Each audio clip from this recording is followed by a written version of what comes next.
Ei, gente, tudo bem com vocês? Sejam muito bem-vindos a mais um vídeo aqui pro canal. E hoje eu vim trazer para vocês um relato sobre algo que eu estou passando nos últimos dias e eu espero muito que sirva de ajuda para outras mulheres que também estão passando por essa situação.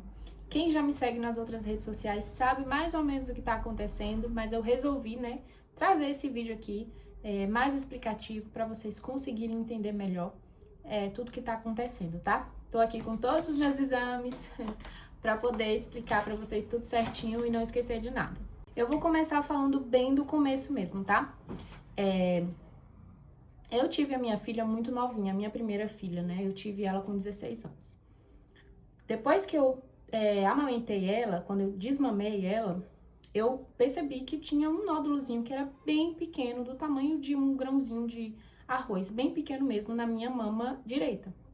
Só que era um nódulo que era praticamente imperceptível. Outras pessoas mesmo não conseguiam sentir, só eu mesmo que conseguia sentir apalpando, né? Então, na época eu era muito jovem, não associei que poderia ser algo relativo à amamentação. Então, assim, não procurei cuidar, não procurei médico, não fiz absolutamente nada.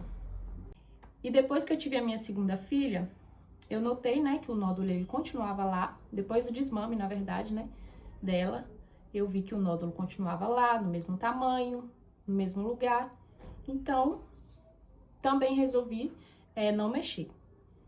Só que no início desse ano, de janeiro para fevereiro, eu notei que ele tinha dado uma crescida, bem lenta, sabe? Mas tinha crescido. E de fevereiro até mais ou menos abril, ele começou a incomodar. Começou a incomodar como? Pra mim usar sutiã. Quando eu colocava o sutiã que pegava em cima, meio que dava uma dorzinha assim, sabe? Incomodava. E pra dormir de barriga pra baixo, como ele é bem assim na parte de baixo da mama, quando eu deitava eu sentia, e eu tenho bem pouca mama, Deixar isso claro aqui, que a minha mama ela é bem pouquinha mesmo. Então assim, qualquer coisinha ele incomodava. Se eu colocava uma blusa muito apertada, ou um sutiã, ou deitasse de barriga para baixo, ele começou a incomodar. E foi aí que eu resolvi procurar saber, o que que era. E aí, no dia 16/6, eu marquei, para fazer uma ultrassom. E fui fazer bem confiante, achando que, eu já tinha dado uma pesquisada sobre a questão do BIRADS, Dei uma pesquisada antes e já sabia. Eu falei, isso aqui vai dar um BIRADS 1, um BIRADS 2, tranquilo. E quando eu fui fazer a ultrassom, o médico, ele já me perguntou a minha idade e perguntou também quanto tempo que eu tinha, esse nódulo. E se eu sentia alguma dor. E eu expliquei pra ele que não, eu não sentia dor nenhuma, que já tinha um tempo que eu tinha ele na minha mama, Com 25 anos, ele achou super estranho. E aí eu saí de lá com um BIRADS 4, gente. Deixa eu ver se eu consigo mostrar pra vocês. Aqui, ó. Eu não sei se vai focar. Ai, não tá focando, calma. Aqui, ó. Sai de lá com um BIRADS 4. O nódulo, ele tinha 2,8 centímetros, quase 3 centímetros. Ele era paralelo à pele. Tinha margens indefinidas e contornos também indefinidos. Ou seja, era um nódulozinho com a imagem bem feia, tá? E aí, saí de lá com esse BIRADS 4, extremamente, assim, com medo, E como eu já tinha uma consulta marcada para o outro dia, porque eu já deixei marcado, Eu marquei a consulta com o mastologista e fiz a ultrassom pra já levar pra ele, pra ver o que ele ia me dizer. Eu tava tão confiante que não seria nada, que eu tinha certeza que ele ia olhar a ultrassom e falar assim, não, isso aqui tá tranquilo, vai pra casa. É o que a gente sempre quer, Mas tudo bem, fui no outro dia pra consulta com o médico me examinou, fez várias perguntas e aí ele foi bem sincero e falou, olha, o seu nódulo ele tem uma suspeita, tá? De malignidade e uma suspeita pro câncer de mama. Então, a gente vai precisar fazer outros exames mais a fundo para saber, do que se trata. E aí, ele me passou, pediu para que eu fizesse no mesmo dia uma mamografia e uma biópsia, A gente sabe que a mamografia é indicada para mulheres a partir de 40 anos, só que em alguns casos, né, é necessário fazer para poder complementar outros exames, e foi o meu caso. Precisei fazer a mamografia e fiz também a biópsia.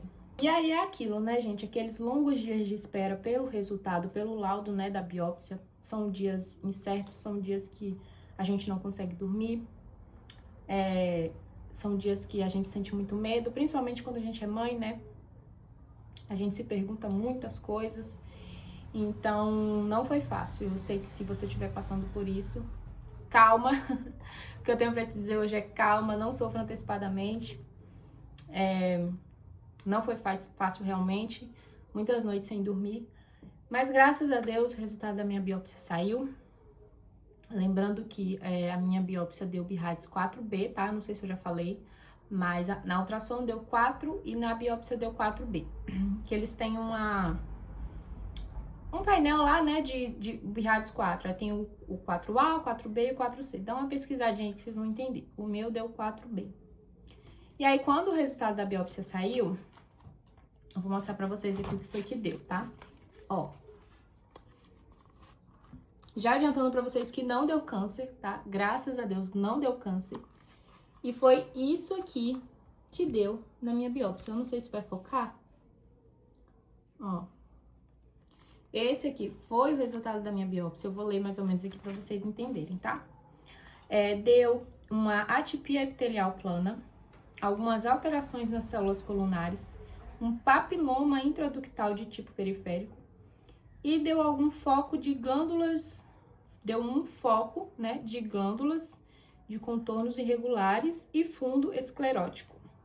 São nomes, assim, extremamente difíceis, mas enfim, esse último, ele ficou na dúvida, né, o médico patologista ficou na dúvida se seria uma adenose esclerosante e pediu um exame complementar, que era o imunohistoquímico, né.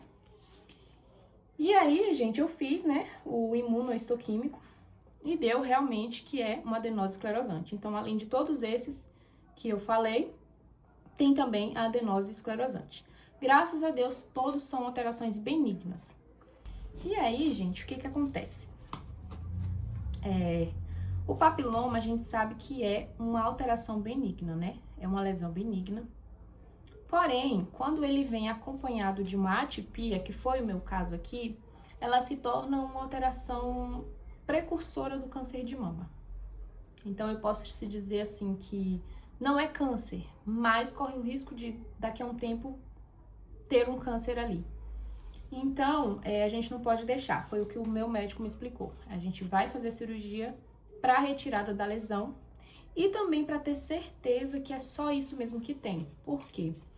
Meio que houve uma certa discordância da imagem da minha ultrassom para o laudo da minha biópsia. Então, o médico, ele não tá totalmente satisfeito, sabe? Que é só isso mesmo que tem. Então, para ter certeza, para não sobrar nenhum resquício de dúvida, ele me indicou, né, que fosse feita a retirada do nódulo. E eu, com certeza, vou fazer. A gente vai fazer a cirurgia para retirar, né, o nódulo com as margens, né?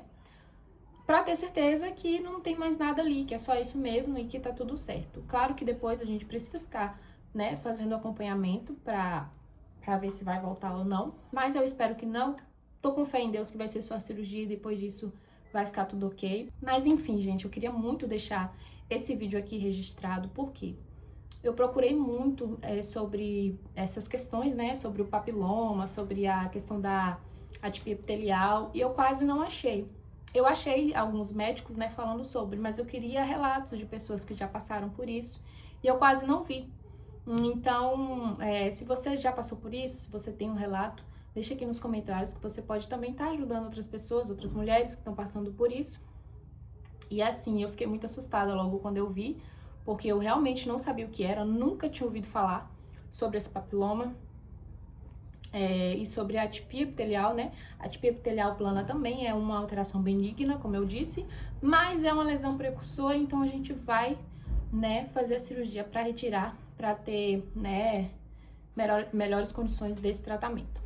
E no mais, eu quero pedir para vocês me seguirem, porque eu quero muito voltar aqui com notícias boas. E eu vou gravar outro vídeo, né, assim que sair o resultado da biópsia cirúrgica, eu vou trazer aqui para vocês o resultado, tá? E eu quero pedir também para vocês deixarem um like nesse vídeo, para esse vídeo chegar a mais mulheres, para o YouTube entender que esse vídeo é um vídeo importante, para chegar em outras mulheres que estão nessa situação, para ajudar mesmo. E é isso, espero do fundo do meu coração que vocês tenham gostado. Deixe o seu relato aqui se você estiver passando por isso também. Vamos se ajudar, vamos fazer aí um grupo de mulheres se ajudando. Um beijo, até o próximo vídeo.